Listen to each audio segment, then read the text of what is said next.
ये कहानी है जिम के जीवन के सफ़र की, जिससे आप, मैं और कोई भी इंसान ये सीख सकता है कि ज़िंदगी में बहुत सारी ऐसी चीज़ें होती हैं जो ना चाहकर भी हमारे सामने आ जाती है। पर उन चीज़ों से भागना नहीं चाहिए, बल्कि पूरे साहस के साथ उसका सामना करना चाहिए। इस कहानी की शुरुआत में एक लड़के को सोता हुआ दिखाया जाता है जिसका नाम जिम है। जिम सीधा हॉस्पिटल जाता है, जहाँ पर वो एक बीमार बच्चे को देखता है और उसे हंसाता है। जिम अब अपने पुराने स्कूल जाता है जहाँ पर कभी वो पढ़ा करता था। वहाँ पर जो झूले बार होते हैं उन पर वो बच्चों की तरह लटकना खेलना शुरू कर देता है, पर बहुत जल्द वो थक कर बैठ जाता है। बैठे बैठे वो सोचता है, वो बताता है कि जब वो छोटा था तो सब बच्चों के घर जाने के बाद भी वो इसी ग्राउंड में बैठकर अपनी मॉम को याद किया करता था। दरअसल उसकी मॉम की मृत्यु हो गई थी। जिम कहता है, जिस तरह से मेरी मॉम इस दुनिया को छोड़कर चली गई, एक दिन हम सब भी उसी तरह से इस दुनिया को पीछे छोड़कर चले जाएंगे। जिम यहाँ से अपने स्टूडियो जाता है। दरअसल वो एक फोटोग्राफर है और उसका अपना खुद का एक स्टूडियो है। अब उसे कॉल आता है जिसमें उसे बताया जाता है कि उसके दोस्त के पिता की मृत्यु हो गई है। जिम को वहाँ पर जाना पड़ता है और वहाँ से जब वो स्टूडियो वापस आता है तो वो देखता है कि उसके स्टूडियो के बाहर एक लड़की उसका इंतजार कर रही होती है। इस लड़की का नाम रिम है, जो यहाँ पर नेगेटिव से कुछ फोटोज को प्रिंट करवाने के लिए आई होती है। वो जिम से पूछती है कि इसमें कितना टाइम लगेगा। जिम कहता है कि मैं अभी फोटोज प्रिंट नहीं कर पाऊंगा, क्या आप बाद में आ सकती हैं।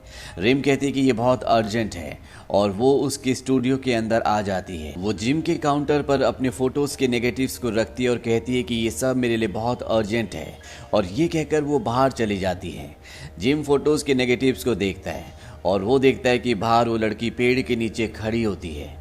कुछ देर बीत जाने के बाद जिम बाहर जाता है। बाहर बहुत ज़्यादा गर्मी होती है, इसीलिए जिम रिम के लिए एक आइसक्रीम लेकर जाता है। वो उसे कहता है कि आज सुबह उसकी बहुत अच्छी नहीं थी, इसीलिए पहले उसने उसे मना किया था। रिम पूछती है कि उसकी फोटोज को कॉपी होने में कितना वक्त लगेगा। जिम कहता है कि ज़्यादा नहीं।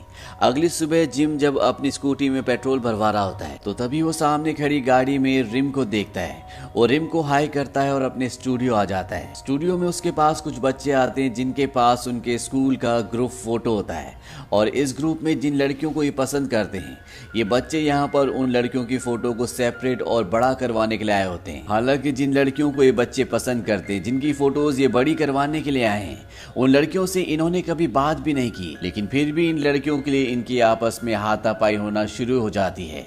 जिम इनकी लड़ाई छुड़वाता है। दरअसल यहाँ पर आज रिम किसी दूसरे काम से आ गई होती है, और जब वो जिम को ऐसा करते हुए देखती है तो उसे हंसी आ जाती है। रिम जिम से पूछती है कि ये सब क्या था। जिम कहता है कि इस उम्र में लड़के ये सब करते ही हैं, ये नेचुरल है। अब जिम शाम को जब वापस घर जा रहा होता है तभी वो एक लड़की को देखता है, और ये लड़की और कोई नहीं बल्कि उसकी एक्स गर्लफ्रेंड होती है, जिससे उसकी एंगेजमेंट भी हो गई थी। पर अब ये दोनों अलग अलग हैं। उस लड़की ने भी जिम को देख लिया होता है, पर वो उसे इग्नोर करके आगे जा रही होती है। जिम अपनी स्कूटी वापस लाता और उससे बात करना शुरू करता है। वो उससे पूछता है कि तुम शहर में कब आई। वो बताती है कि शहर में आए हुए उससे कुछ ही दिन हुए हैं। जिम कहता है कि तुम बिल्कुल नहीं बदली। वो लड़की कहती है तुम भी बिल्कुल पहले जैसे हो। इसके बाद वो लड़की चली जाती है। उस लड़की को देखकर साफ साफ पता चलता है कि उसके जीवन में कहीं ना कहीं उदासी है। अगली सुबह जिम जब बस से जा रहा होता है तो वो देखता है कि सड़क पर रिम किसी गाड़ी वाले से लड़ रही होती है। उसे समझ में आ जाता है कि ये एक पार्किंग टिकट एजेंट है, और इसीलिए उसकी दुकान पर अब बार बार आती है और उसे अर्जेंट फोटोज को प्रिंट करने के लिए कहती है, क्योंकि जो लोग अपनी गाड़ी को गलत जगह पार्क कर देते हैं वो उनकी गाड़ी की फोटोज खींचकर उसे प्रिंट करवा लेती है, जो कि एक सबूत के तौर पर काम आते हैं। अब जब जिम अपने स्टूडियो में होता है तो वहाँ पर रिम एक बार फिर से आती है। उसके पास एक कैमरा होता है। वो कहती है क्या तुम इस कैमरे को ठीक कर सकते हो। जिम कहता है कि हाँ। रिम बहुत थक गई होती है, इसीलिए सामने उस सोफे पर बैठ जाती है, और इसके बाद ये दोनों एक दूसरे से बातें करना शुरू कर देते हैं। रिम पूछती है कि तुम्हारी उम्र कितनी है। जिम बताता है कि मैं लेट 20s में हूँ।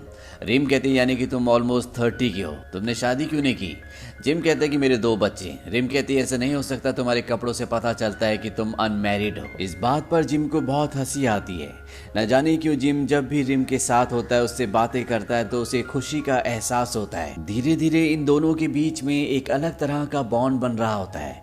उसी शाम को जिम को दिखाया जाता है जो अपने घर में अपने पिता, अपनी बहन, उसके पति और उनकी बेटी के साथ डिनर कर रहा होता है। यही जिम का परिवार है जहाँ पर जिम रहता तो है, लेकिन हमेशा उसके चेहरे पर एक अलग तरह की उदासी रहती है। अगली सुबह जिम एक बार फिर से रिम को देखता है जिसके हाथ में डॉक्यूमेंट्स का एक बहुत भारी बंडल होता है। जिम उसके पास आता और उससे पूछता है कि तुम कहाँ जा रही हो। वो कहती है कि डिस्ट्रिक्ट ऑफिस, और इसके बाद जिम उसे अपनी एक्टिवा में लिफ्ट देता है। वो उससे पूछता है कि तुम्हारा कोई बॉयफ्रेंड नहीं है। वो कहती है कि मुझे बॉयफ्रेंड बिल्कुल भी पसंद नहीं है। जिम उसे छोड़कर वापस अपनी शॉप पर आ जाता है और तभी वहाँ पर उसकी एक्स गर्लफ्रेंड आती है। ये दोनों आपस में बात करना शुरू करते हैं। वो उसे अपने हस्बैंड के बारे में बताती है कि वो बहुत ज्यादा शराब पीता है, उससे गाली गलौज करता है। ये दोनों अपने पुराने दिन भी याद करते हैं। वो जिम से पूछती है कि तुमने अभी तक शादी क्यों नहीं की। जिम मजाक में कह देता है कि मैं तुम्हारा इंतजार कर रहा था। वो ये भी पूछती है कि मैंने सुना है कि तुम्हारी तबीयत बहुत ज्यादा खराब है। इस बात पर जिम हंसता है। वो कहता है कि ऐसा कुछ भी नहीं है, मैं बिल्कुल ठीक हूँ। इसके बाद जिम को हमें बस में जाते हुए दिखाया जाता है जहाँ पर जिम सोचता है कि वक्त के साथ प्यार भी पूरी तरह से मिट जाता है। एक वक्त था जब ये एक दूसरे के साथ घंटों बैठे रहते थे और आज ये कुछ देर भी अच्छे से बैठ नहीं पाए। साथ ही साथ उसकी गर्लफ्रेंड ने उसकी वो फोटो जो उसने अपने स्टूडियो में लगा रखी थी वो भी निकालने के लिए कहा था। जिम यहाँ से सीधा अपने चेकअप के लिए हॉस्पिटल जाता है, यानी कि उसकी तबीयत सच में खराब है। उसी शाम को वो अपने एक दोस्त से मिलता है। ये दोनों के दोनों बार में बहुत शराब पीते हैं और जब ये बार से बाहर आ जाते हैं तो जिम अपने दोस्त को कहता है कि मुझे और शराब पीनी है। उसका दोस्त मना कर देता है। जिम उसे मनाने की बहुत कोशिश करता है। उसका दोस्त पूछता है कि मैं तुम्हें शराब क्यों पिलाऊं। जिम कहता है क्योंकि मैं बहुत जल्दी मरने वाला हूँ। इस बात से उसके दोस्त को गुस्सा आता है और जिम को धक्का देता है। वो कहता है कि तुम झूठ बोल रहे हो, लेकिन वो उसे ड्रिंक पिलाने के लिए मान जाता है और ये दोनों हंसते गाते यहाँ से दूसरे बार की तरफ निकल पड़ते हैं। तभी हमें जिम की आवाज़ सुनाई देती है।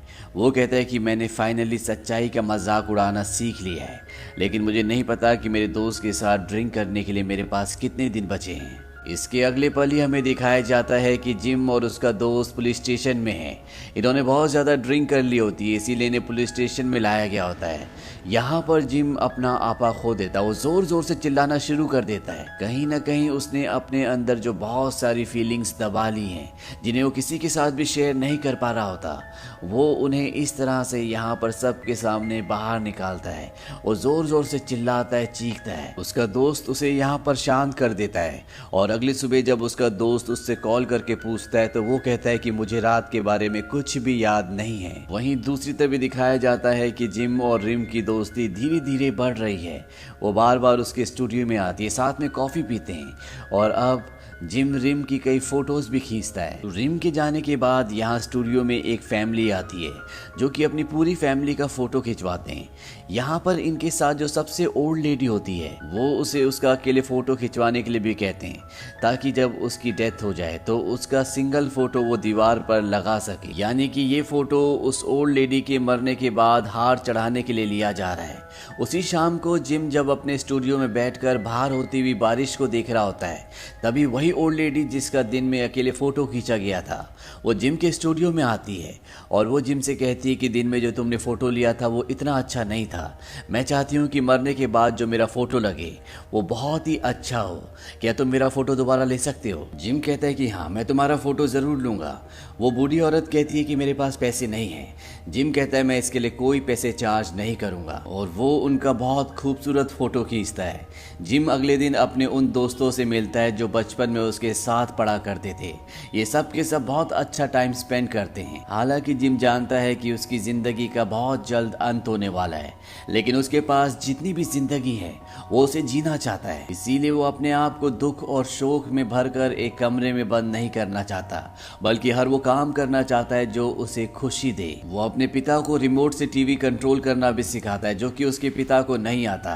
हालांकि उसके पिता सीख नहीं पाते, इसीलिए वो एक पेपर पर स्टेप बाय स्टेप लिखता है कि रिमोट से टीवी को कैसे कंट्रोल किया जाता है। वहीं दूसरी तरफ रिम और जिम की दोस्ती अब पहले से भी गहरी हो गई है। ये दोनों उसके स्टूडियो में साथ खाते हैं, पीते हैं और वहीं पर ये नेक्स्ट डे राइड्स पर जाने का प्लान भी बनाते हैं और राइड्स पर ये दोनों के दोनों बहुत इंजॉय करते हैं।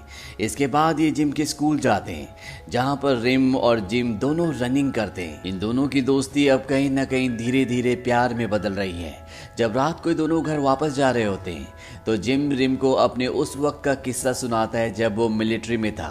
वो कहता है कि मैं अपने जूनियर के साथ अपने टेंट में था और तभी वहां पर हमें बदबू आने लगी। हम दोनों एक दूसरे को शक की नजर से देख रहे थे, पर बाद में हमें पता चला कि वहां पर एक डेड बॉडी थी। इस बात से रिम थोड़ा सा डर भी जाती है और वो जिम को कहती है कि मैं कभी भी अब इस रास्ते से अकेले नहीं आ पाऊंगी।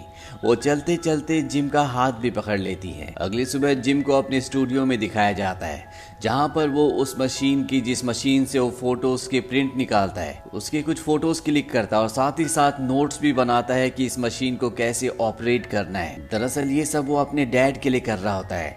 जिस तरह से उसने उन्हें रिमोट चलाना सिखाया था, उसके नोट्स बनाए थे, ठीक उसी तरह वो इस मशीन को भी अपने डैड को चलाना सिखाना चाहता है। वो जानता है कि वो बहुत ज्यादा दिन तक इस दुनिया में नहीं रहेगा। रात को वो अपने घर जाता है और उसके पिता देखते हैं कि जिम की तबीयत ठीक नहीं है। वहीं दूसरी तरफ रिम को दिखाया जाता है जो जिम की यादों में खोई होती है। उसे अब जिम की हर एक बात अच्छी लगती है। उसने कहीं ना कहीं दिल में एक्सेप्ट कर लिया होता है कि वो जिम से प्यार करती है। लेकिन अगले दिन उसे पता चलता है कि नेक्स्ट वीक उसे यहाँ से जाना होगा क्योंकि उसका ट्रांसफ़र हो चुका है। वो ये बात बताने के लिए जिम के स्टूडियो जाती है पर वो देखती है कि स्टूडियो बंद है। हालांकि वो बहुत देर तक इंतज़ार भी करती है लेकिन वहाँ पर जिम नहीं आता। उसे नहीं पता कि जिम अब हॉस्पिटल में है। वो रात को अपने घर जाने के बाद जिम के लिए एक लेटर लिखती है और उस लेटर को स्टूडियो के अंदर डाल देती है। पर अगले दिन भी जिम का स्टूडियो नहीं खुलता। वो काफ़ी देर तक वहाँ पर खड़े खड़े इंतज़ार करती रहती है लेकिन उसे नहीं पता कि जिम स्टूडियो क्यों नहीं आ रहा। वो जिम के लिए और भी लेटर्स लिखती है और अंदर डाल देती है पर उसके ना लेटर्स का जवाब आता है ना ही जिम अपना स्टूडियो खोलने के लिए आता है। इस बात से वो बहुत ज़्यादा दुखी हो जाती है और शाम को जब वो अपने दोस्तों के साथ क्लब में होती है तो वॉशरूम में जाती है जहाँ पर उसकी आंखों में आंसू आ जाते हैं। वो वापस उसी जगह आती है जहाँ पर जिम का स्टूडियो है। वो पत्थर उठाती है और उसके स्टूडियो का कांच तोड़ देती है। दरअसल कल उसे यहाँ से जाना है, यानी कि कल उसे यहाँ से ट्रांसफ़र होना है और जिम के साथ जो उसकी आखिरी मुलाकात थी वो बहुत क्लोज थी। उस मुलाकात में इन दोनों ने बिना कुछ कहे एक दूसरे से बहुत कुछ कह दिया था। अब कुछ दिन बीत जाते हैं और जिम भी हॉस्पिटल से डिस्चार्ज हो जाता है। वो वापस अपने स्टूडियो आता है। वो देखता है कि उसके स्टूडियो का कांच टूटा हुआ है। जब वो अंदर जाता है तो वहाँ पर उसे रिम के बहुत सारे लेटर्स मिलते हैं जिनसे उसे पता चल जाता है कि रिम का यहाँ से ट्रांसफ़र हो चुका है। वो रिम की दोस्तों के पास जाता है और उनसे रिम का एड्रेस पूछ लेता है। वो उस जगह पहुँच जाता है जहाँ पर रिम की पोस्टिंग हुई है। वो एक कॉफ़ी हाउस में बैठकर रिम को देखता है। रिम ने अपनी इस नई दुनिया को, नई जिंदगी को एक्सेप्ट कर लिया है। वो अपने काम को बखूबी कर रही होती है और ना ही उसके चेहरे पर वो टेंशन, वो शिकन होती है जिसमें उसे ये एहसास हो कि रिम उसकी वजह से बहुत ज़्यादा परेशान है। शायद उसने सच्चाई को उसी तरह से एक्सेप्ट कर लिया है जिस तरह से जिम ने कभी अपनी पहली गर्लफ्रेंड के लिए सच्चाई को एक्सेप्ट किया था। जिम रिम से बिना मिले वापस अपने स्टूडियो आ जाता है और वो अपनी पुरानी एल्बम निकालता है जिसमें उसकी बचपन से लेकर आज तक की फ़ोटोज़ होती है और वो एल्बम के पन्ने पलटकर अपनी पुरानी फ़ोटोज़ को देखकर अपनी ज़िंदगी के कुछ भूले बिसरे पलों को याद करता है। इसके बाद जिम उसी बूढ़ी औरत की तरह जो अपने मरने के बाद का फ़ोटो खिंचवाने के लिए यहाँ पर आई थी वैसे ही अपना भी फ़ोटो खींचता है जो कि उसकी एल्बम का आखिरी फ़ोटो होगा। जिम के चेहरे पर कोई भी शिकन नहीं होती क्योंकि उसने ज़िंदगी के हर उस सच को एक्सेप्ट कर लिया है जो ज़िंदगी उसके सामने लेकर आई है। इस फोटो के खींचने के बाद दिखाया जाता है कि जिम की यही फ़ोटो अब फ्रेम में है, यानी कि जिम की अब मृत्यु हो चुकी है। वो इस दुनिया को छोड़कर जा चुका है और जैसा कि वो चाहता था कि उसके बाद उसके पिता उसके स्टूडियो को संभालें, वैसा ही होता है। उसके पिता को हमें स्टूडियो से निकलते हुए दिखाया जाता है और जब उसके पिता चले जाते हैं तो यहाँ पर रिम आती है और वो देखती है कि स्टूडियो के बाहर उसका एक बहुत बड़ा फोटो लगा होता है जो जिम ने फ्रेम करके स्टूडियो के फ्रंट ग्लास पर लगाया होता है। ये देखकर उसे बहुत खुशी होती है और रिम वहाँ से जाने लगती है और अगले पल हमें जिम का वो लेटर उसी की आवाज़ में पढ़कर सुनाया जाता है जो उसने रिम के लिए लिखा था। उसमें लिखा होता है कि मैं हमेशा से जानता था कि प्यार की फीलिंग्स फेड हो जाती है, ठीक उसी तरह जिस तरह से पुराने फोटोज फेड हो जाते हैं, पर तुम मेरे दिल में हमेशा रहोगी जिस तरह से तुम मेरे दिल में मेरे आखिरी वक्त में थी। Thanks and good bye. अंत में हमें जिम का स्टूडियो दिखाया जाता है जहाँ पर लोग आ रहे होते हैं, जा रहे होते हैं। बस यहाँ पर एक ही चीज मिसिंग होती है और वो होता है जिम। ये एक बहुत ही बेहतरीन कोरियन कहानी है जो हमें जिंदगी का सबसे बड़ा पाठ पढ़ाती है। ये कहानी हमें सिखाती है कि कई बार जिंदगी में ऐसी सिचुएशंस आती हैं जिन्हें इंसान कंट्रोल नहीं कर सकता। उन सिचुएशन से लड़ना नहीं चाहिए बल्कि उन्हें एक्सेप्ट करके जिंदगी में आगे बढ़ना चाहिए। जिस तरह से जिम जानता था कि उसकी जिंदगी का अंत होने वाला है, लेकिन उसने अपने दुख से सबको दुखी नहीं किया बल्कि उसने उस सिचुएशन को एक्सेप्ट किया। अपने पिता को सब कुछ सिखाया जो उसके जाने के बाद उसके पिता के काम आएगा। साथ ही साथ उसने रिम की जिंदगी में भी उसे आगे बढ़ने दिया, उसे अकेला छोड़ दिया क्योंकि वो जानता था कि रिम के लिए इससे बेहतर कुछ भी नहीं हो सकता।